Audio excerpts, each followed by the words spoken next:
તો જૂનાગઢમાં સતત 5મા દિવસે ગિરનાર રોપવે બંધ। ગિરનાર પર્વત પર ભારે પવન ફૂંકાઈ રહ્યો છે। 70 કિલોમીટર પ્રતિ કલાકની ઝડપે પવન ફૂંકાઈ રહ્યો છે।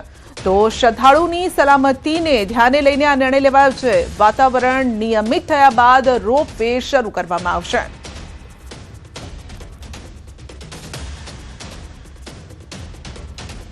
વડોદરાના તુલસીવાડી વિસ્તારમાં મકાનની દિવાલ ધરાશાયી થઈ।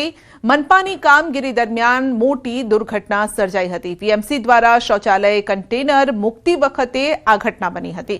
सदनसीबे घटनामां कोई जानहानि नथी थई। परिवारना तमाम सभ्योनो बचाव थयो छे।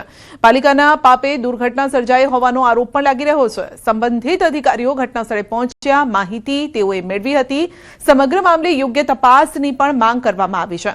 કોર્પોરેશનના અધિકારીનું નિવેદન છે કે જમીનનું લેવલ કરતી વખતે દુર્ઘટના સર્જાઈ। મશીનના વાઇબ્રેશનના કારણે દિવાલ પડી ગઈ હોવાનું જાણવા મળ્યું છે। તો પીડિત પરિવારને યોગ્ય મદદ કરવા માટે બાંહેધરી જરૂર આપવામાં આવી છે, પરંતુ આ કામ ક્યારે થશે, આ મરમ્મત ક્યારે થશે એ ખબર નથી। આજે મારી પાસે જે મશીનો સ્પેર હતા એ સ્પેર મશીનોના ઉપયોગ માટે પાછળ જે જગ્યા હતી ત્યાં એ લોકોને મેં લેવલ કરવા કીધું હતું। लेवल करवा करती वक्त कदाच वाइब्रेशन थी का तो मशीन टच थवाथी दीवाल वर्षो जूनी होय पड़ी गई थी।